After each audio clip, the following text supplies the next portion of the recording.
Good evening, and welcome to the Revere TV, Revere Journal, primary election results for Ward 3 and 5. There are 4 candidates running in each ward tonight. The polls have just closed, so we're waiting for the returns. And as soon as we get them, we'll keep you posted. Tonight, we have, as one of our guests, we have retiring councilor from Ward 3, Arthur Guenasso. Good evening, Arthur. How are you? Good evening, Steve. Nice to see you. Good to see you. So how are you doing?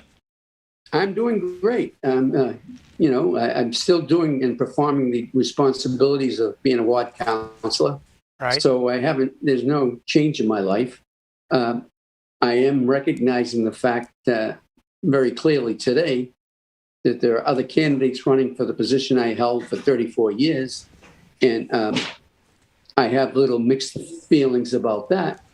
But, all good things come to a close at some particular time. And this is a perfect timing for me and my family to enjoy the remainder of my lifetime and to have as much fun as I can with my family and with my friends, and to go into enjoying the many things that I like to do throughout the year.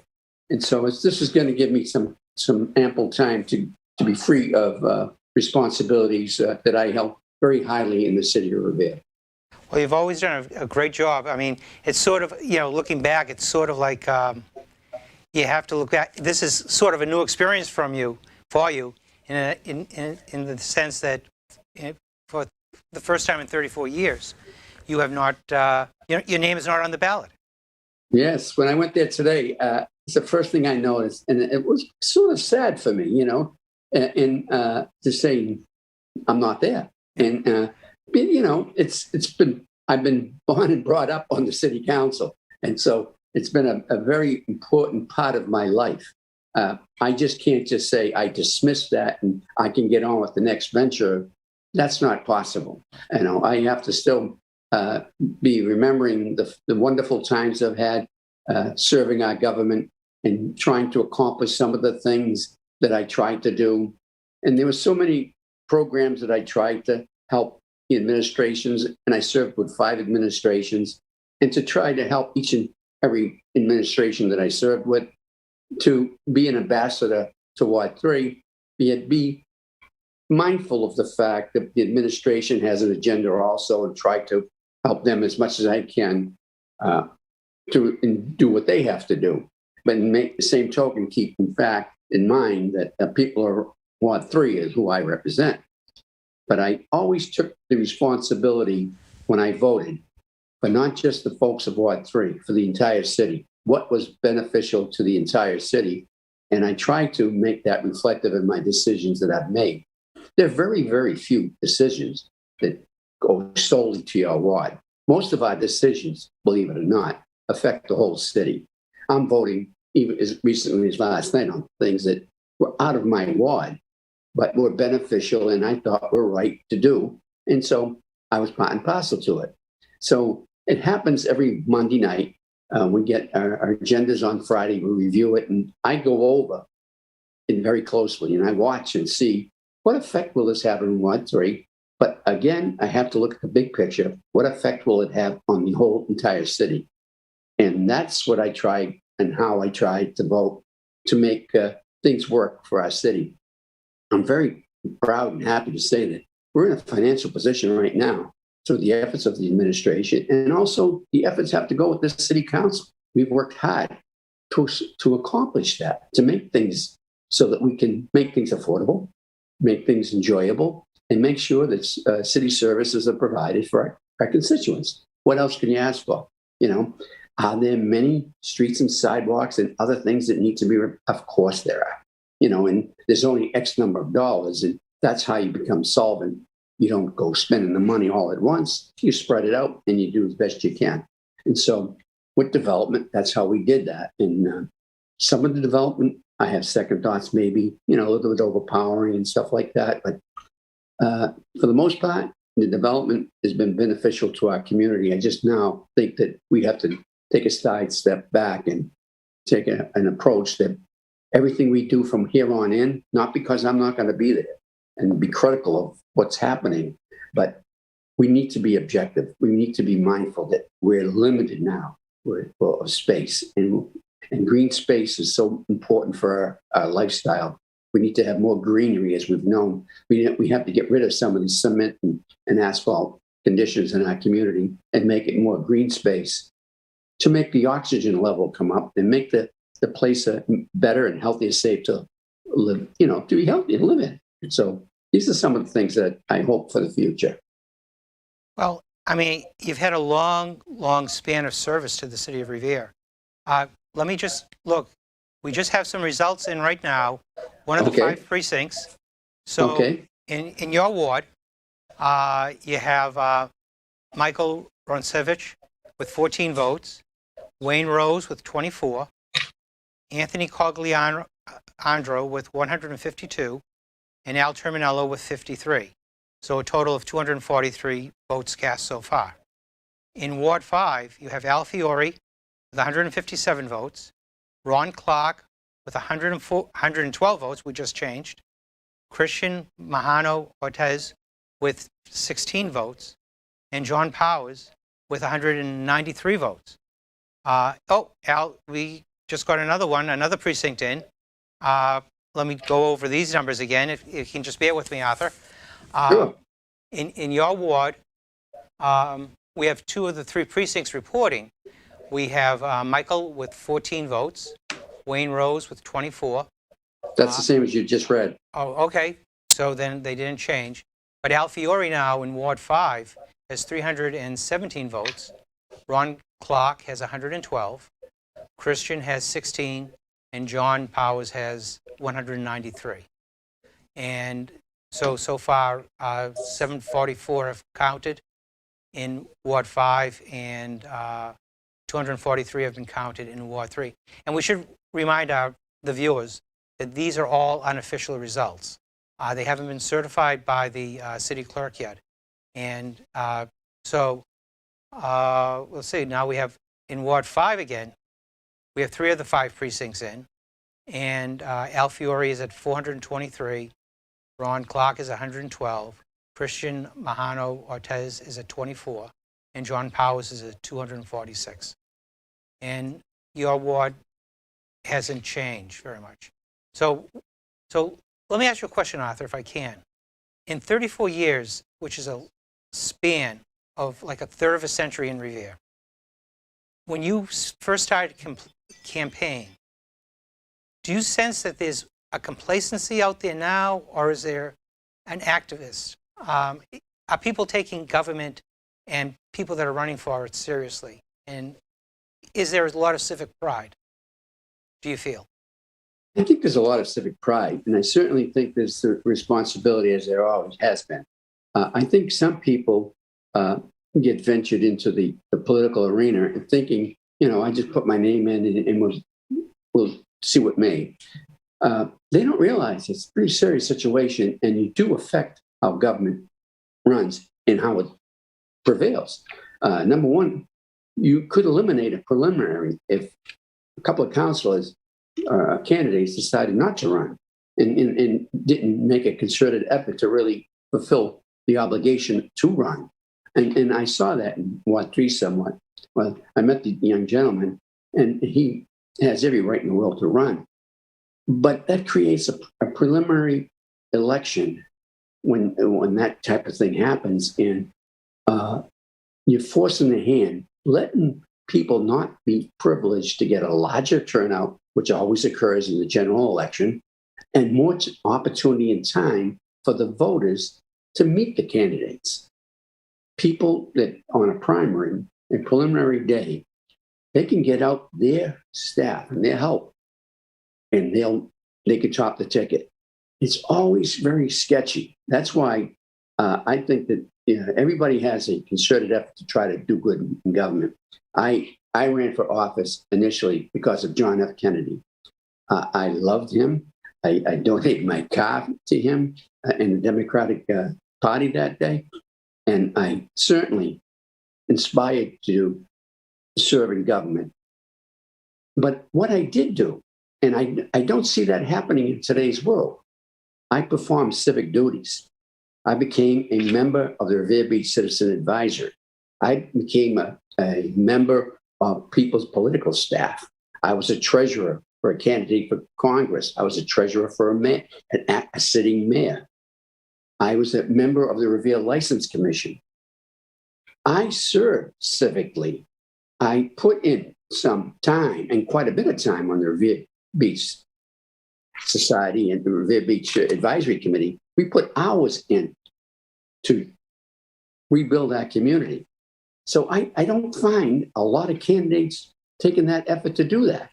And that I find is not encouraging, because I want to see, what's this person all about? What does this person, has this person provided to society and to the civically, to his city or her city now or before? And so I don't see much of that. And that's what the only thing I'm concerned with. But obviously, it's a different style of campaigning. You just go over and look at the boundary of Boston and see the type of thing that's occurring there. I look at the ads. I'm a political buff. I love politics. Been part of my life since watching General Eisenhower run for president. And my father was a Democrat, but he voted for General Eisenhower, a Republican. And I became, and that's when, and unfortunately, I'm dating myself. The TV was just coming prominent, and you were watching these conventions on TV, and you were seeing how these candidates aspire for office. And I just drew a love. And then when John F. Kennedy came about, my heart was won. You know, I just absolutely was, everywhere he went, anytime he was in Boston when he was running for president, I would be there. I would take an hour from Mass General, sick time or leave time, whatever they called it, to be near him. It was just something that I really, really loved. And so after doing that, I got the bug, you know, and it just certainly never left me. Excuse me for a second, Arthur. We just Sure. have some results. It looks like we have 3 of the 3 precincts reporting in Ward 3. Okay. So, and let's see if the votes, hopefully you're keeping the votes so you can let me know. So we have Michael Roncevich with 23 votes, Wayne Rose with 49, Anthony Cogliandro with 246, and Al Terminello with 105.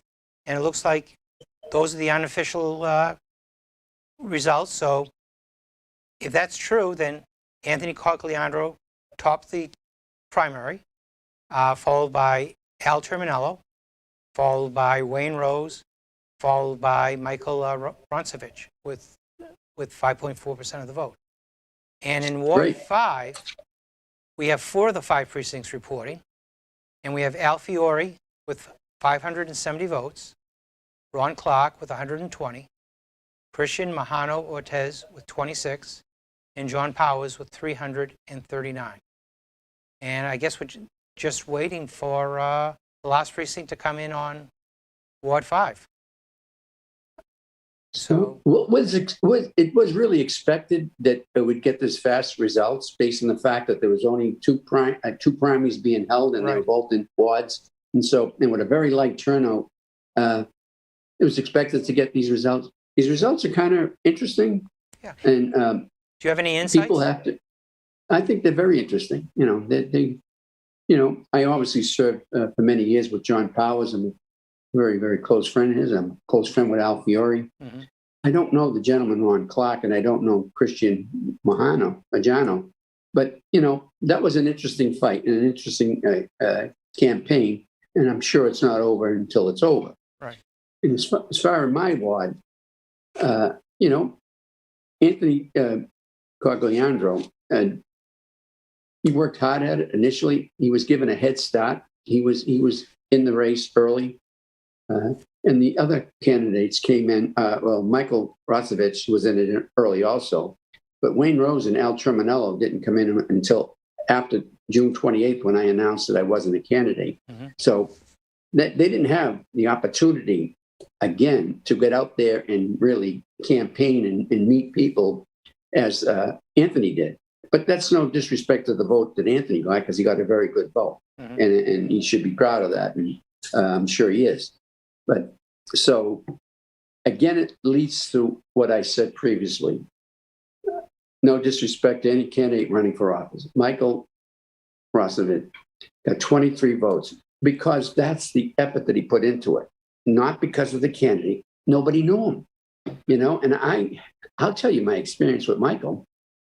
I was at Sherman Williams paint shop in Saugus getting paint. And I'm trying to make a selection. And this young man came up to me and he says, are you out there? I said, yes. He says, I'm Michael Rosevich, and I'm running for Ward 3. I said, oh.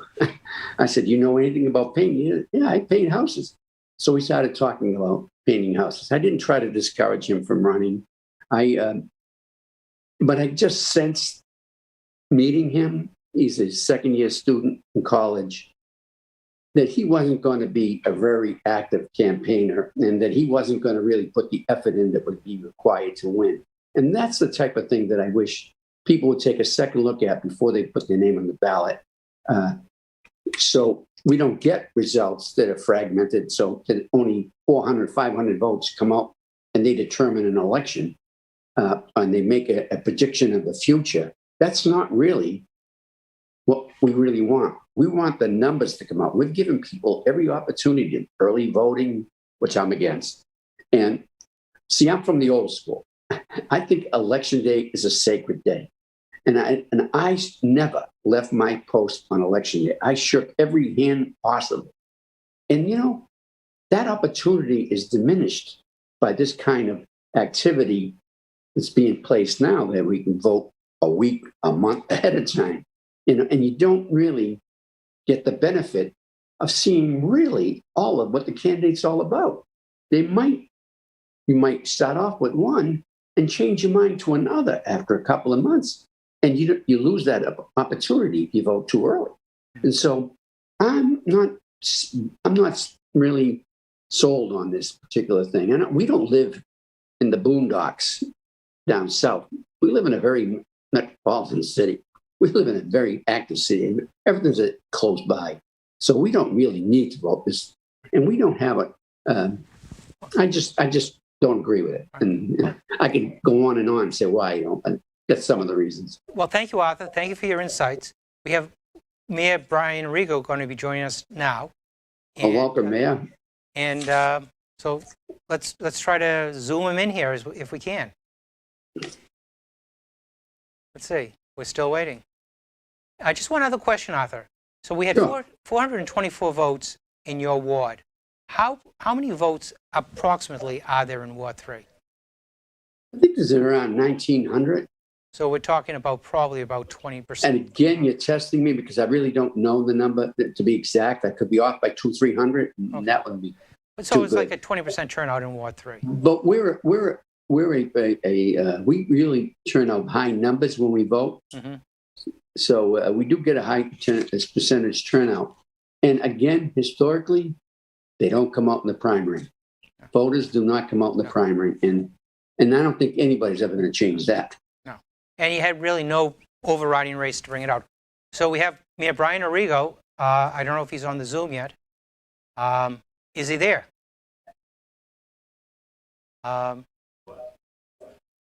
Okay, well, somehow we lost connection with the mayor, so let's hope we get him back on again. So is there, and one last question, is there any piece of advice that you'd like to give to candidates, not only for Ward 3, but who are thinking about running citywide or anything else? I think the biggest thing that all candidates have to remember is that when you receive a call for help, of which I received 3 today, you must respond. And when you respond to the constituent who has called you for some sort of assistance, you have to be truthful. You can't fib and tell them a story because it's not going to go away. You have to tell the truth. And if you simply tell the truth initially, yes, we can do it. No, we can. Maybe we can. Maybe I can get the mayor's help on this. Maybe I can get the rest of the council to join in. Maybe I can get the DPW to do this. There's a lot of consideration that has to be given in to whatever the nature of the request is. So, I'll give you an instance. I'm not going to give you a name. But today's question, there were two. One was flooding on a street, and I'm not even going to say the street. And I said, well, I'll get to that, and we'll work on that. And it gave some sort of a solution as to how we might take care of that. And then there was the very controversial air conditioning at the Lincoln School, which everybody is upset about, and rightfully so. So I answered the gentleman's request on that, and I said it as honestly as I could. And hopefully we can get that problem eradicated as soon as possible, make the educators work in a healthy environment, and certainly let our children work in a healthy environment, especially with the mandate of wearing masks. It looks like we have the mayor coming up again. Okay. So hopefully we do. Well, Arthur, thank you for your insights. Okay. Hi, Mayor. Oh, I see the mayor up in the corner there.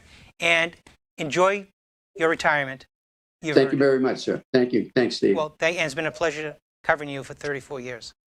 Thank you so much. Take care. Take care. Bye. Bye-bye. Mr. Mayor. Good evening. Good evening, and how are you? I'm doing well. So I think we're still waiting for the final precinct to come in Ward 5. So do you have any insights on this election, on this primary at all, or? Wait, I think we lost voice on you, Mr. Mayor.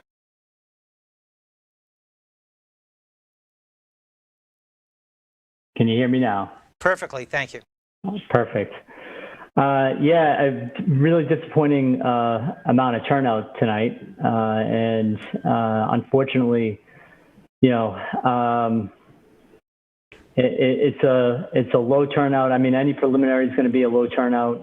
Any race without a mayor's fight or a bigger ticket race may have these lower numbers, but it's always disappointing. You know, earlier this week, and I was laughing with my staff, earlier this week we had a wrestling superstar come and visit Revere, and I don't know how many people saw this, but there was a woman named Charlotte Flair who came to visit at Cricket Wireless across from the street from City Hall.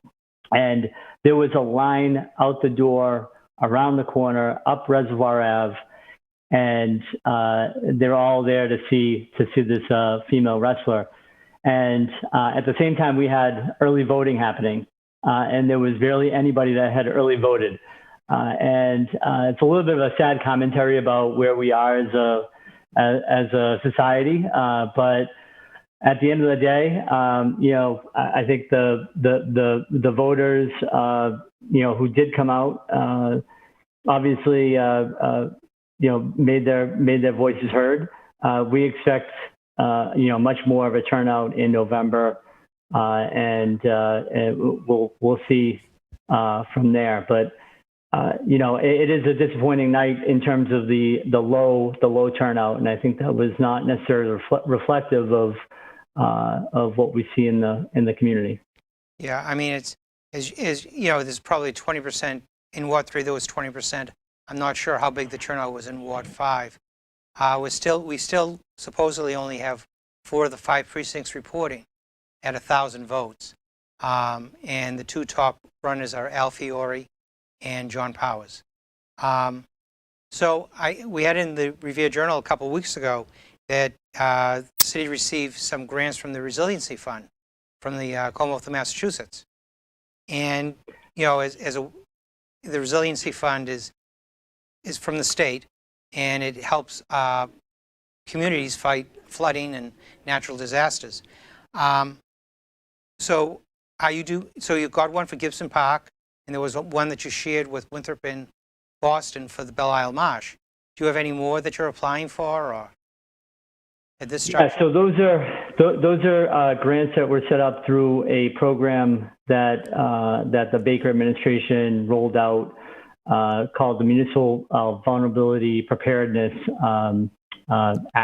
Plan, and we had not been part of that program up until recently, and it was one that we were really excited about. We know sustainability and resiliency, especially around climate change, for a coastal community, and with so much happening on our beach, is a really important piece of what we need to do in the future. And that's not necessarily for the immediate folks that will see any immediate results, but really for a long-term investment for my children, my grandchildren, and generations that come after us. And really one thing that we've been very intentional about in what we've done over the last several years is to make sure that we're thinking about the next generation and making sure that the things that we do now, people can look back on 20, 30, 40 years from now and really appreciate. That hasn't always been the case. So, what we want to make sure people do, and what we do as a community, is that we're thinking, we're forward thinking, and that we're tackling the challenges that are ahead of us. And climate resiliency is one of those big ones that is really hard for people to wrap their head around completely. But the assistance from the state is very helpful.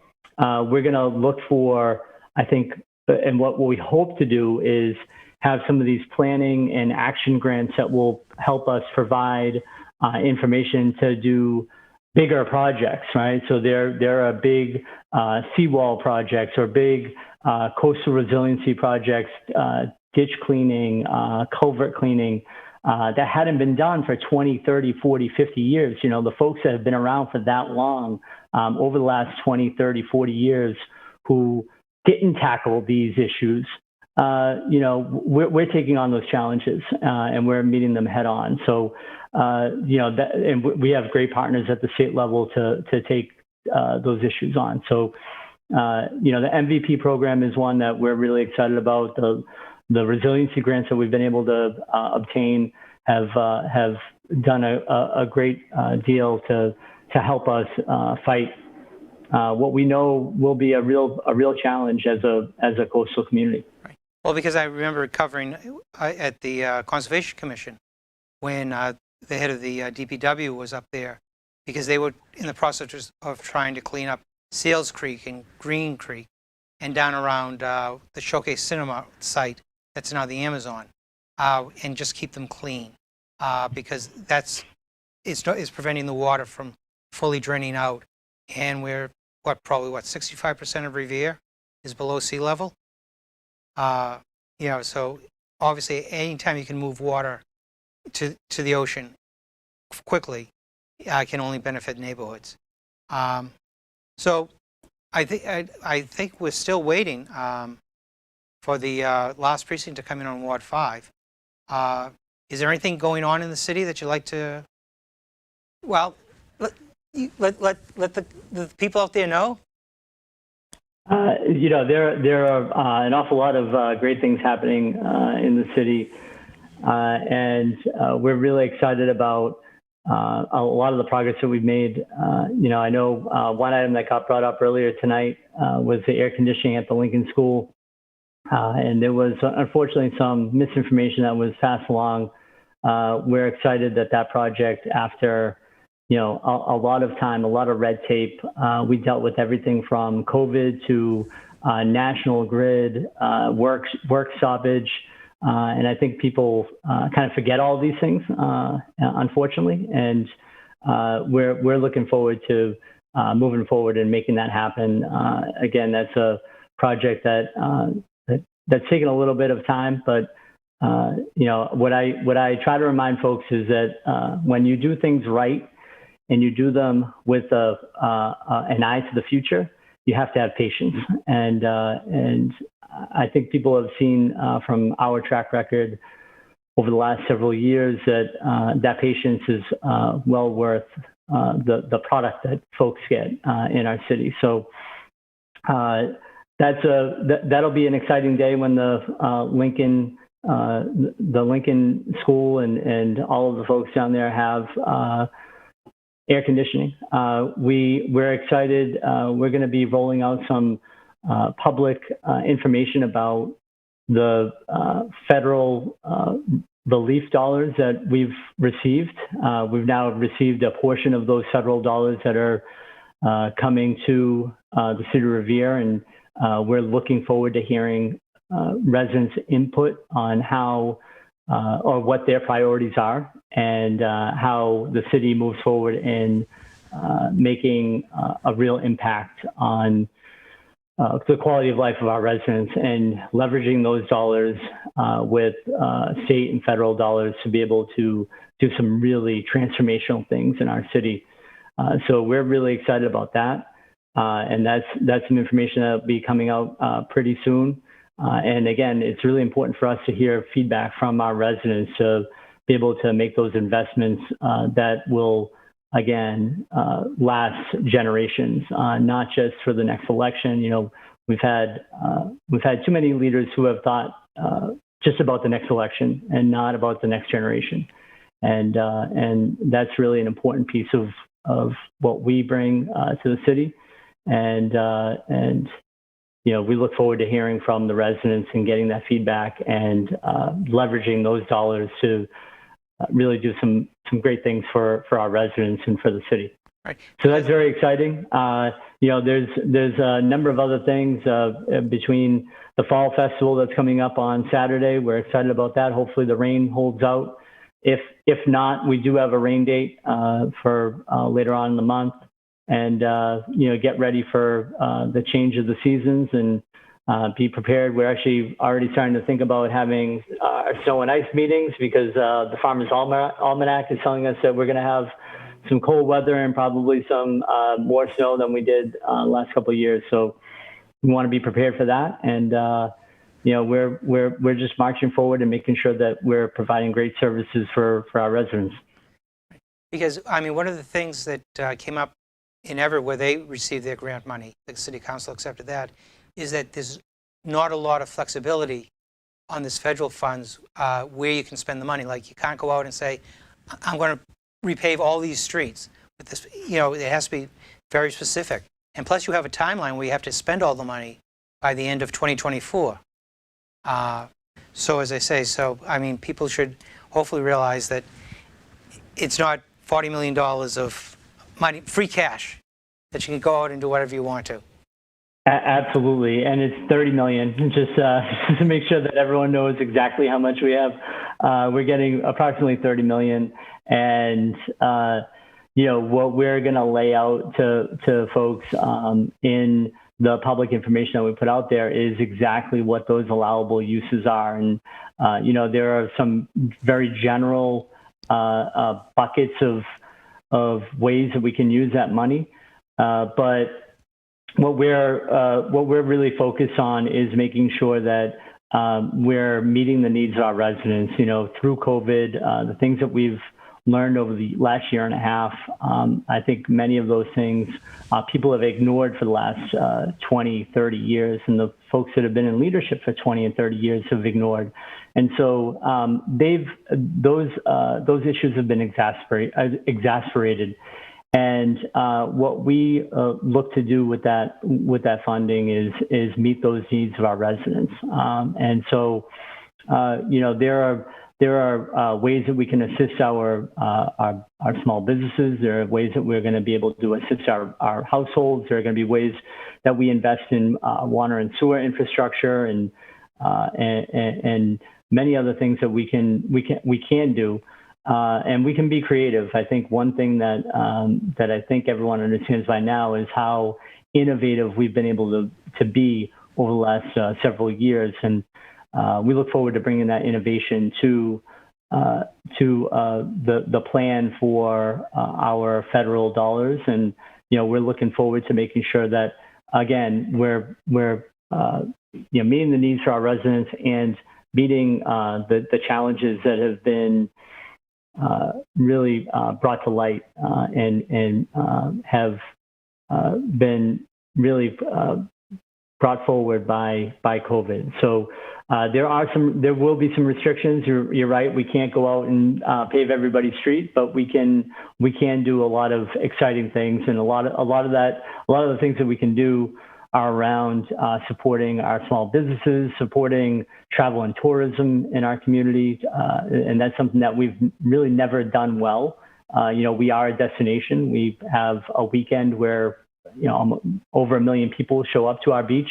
But how do we do that over a sustainable period of time, and how can we, make Revere Beach the true destination that it is for many, but even make a bigger impact, a bigger economic impact for our businesses on the beach and businesses on Broadway and Shirley Ave and in all of our commercial districts. So yeah, I'm really excited. I think the prospect of having $30 million to be able to invest in our community is a fun one. I think a lot of my colleagues around the state that I talk to on a regular basis are really energized by the idea of having these federal dollars infused in what we're doing, and being able to again leverage those dollars to get the maximum benefit for our residents and really just do good work, right? Good work for all of our residents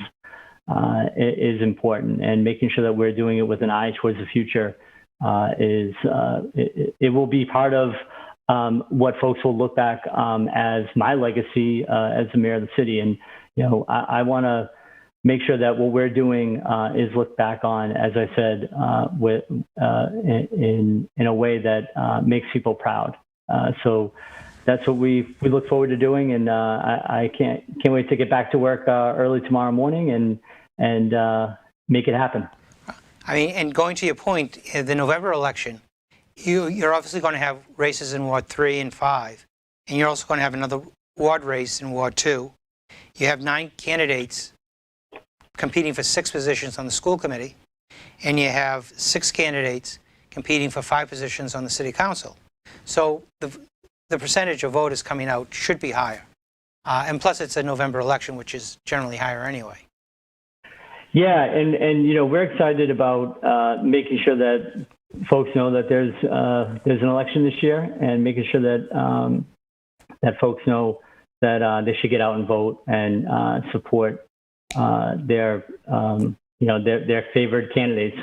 I am excited about this year's crop of folks that are running. I mean, it's an interesting mix. I think as a community, we're at this interesting point where we have some fresh faces that have shown themselves and have shown some interest in public service, and that's always a really exciting and energetic thing for me as a formerly young person who was getting involved in the city. Now I feel like an old man, but it's really great to have young people that are coming up. And of course, we have some folks that have been around before, may have been in and out of the city a little bit, may have spent some time outside the city while they maybe shouldn't have been. But we did have some interesting candidates that are coming back out of the woodwork. And again, it's an interesting time for our city, where we're at this inflection point where we are the fastest growing city in the Commonwealth. We have a lot of people who are anxious about that. There are a lot of people who are excited about that. As a leader of this, dynamic, growing community, I'm just excited about the fact that we have such a diverse group of people who are interested in public service. Mr. Mayor, I've just been told that all the precincts are in Ward 5. So if the unofficial results, because the city clerk has not certified these yet, unofficially, Al Fiore received 597 votes, Ron Clark received 121 votes, Christian Mahano Ortiz received 51 votes, and the present Ward 5 Councilor, John Powers, received 376. So it looks like John Powers will be running against Al Fiore come November. And again, in Ward 3, those results were finalized probably about 15, 20 minutes ago, and Anthony Cogliandro will be running against Al Terminello in the November election. So now that we're wrapping, I've been told to start wrapping it up. What would be the one piece of advice you want to give to the voters? Get out and vote, because this is their city. Absolutely. The most important thing that folks can do is get out and vote. And like I said, it's a disappointing night that turnout was so low. But we do look forward to making sure that people understand that it's so important for everyone to get out and vote. A lot of times people forget that the most impact to their quality of life happens in City Hall, and not necessarily in the halls of Congress or in the White House, but in City Hall. And it's so important to have folks that are representative of the community and representative of the ideas and values and the people of our city. So, I look forward to making sure that everyone gets out and votes. We're going to make sure that everyone knows that there's an election this year. And, that's the biggest piece of advice I can give to everybody across the city, is to make sure that they get out and vote. And one last thing, well, two things. First of all, are the two boys in bed? Are your two sons in bed? They are. Funny enough, I was a little delayed on getting on. We had a little bit of back and forth with Joseph. He's the one that doesn't like to sleep. He likes to party all night, and Jack is usually putting himself to bed. So they did both eventually get to sleep. I think they're both asleep. I didn't hear any pitter patter upstairs, so I think they're both sleeping right now. Excellent. So let me get you back, and thank you very much for joining us tonight. And thanks, everyone. We'll be covering you. We'll see you at the fair on Saturday, weather permitting. We'll see you on Saturday. Hopefully the weather holds out. Yes. Take it easy. Thank you, Mr. Mayor. Have a good night. Thank you. Okay, so I think we're done. And you heard the mayor. You heard both Arthur and the mayor basically comment that they were a little bit disappointed in the low voter turnout. These candidates all worked hard, and now you have November coming up, and this is your city, and you elect its leaders, and so it's up to you to go out and make sure that the candidates who share your views, that you like, that you want to work with, and have lead the city, get your vote. This is it. So good night for tonight, and we'll see you probably in November at the election, and in October we'll be having the forum like we usually do for the city council candidates and for the school committee candidates. And again, thank you very much for joining us. Have a good night.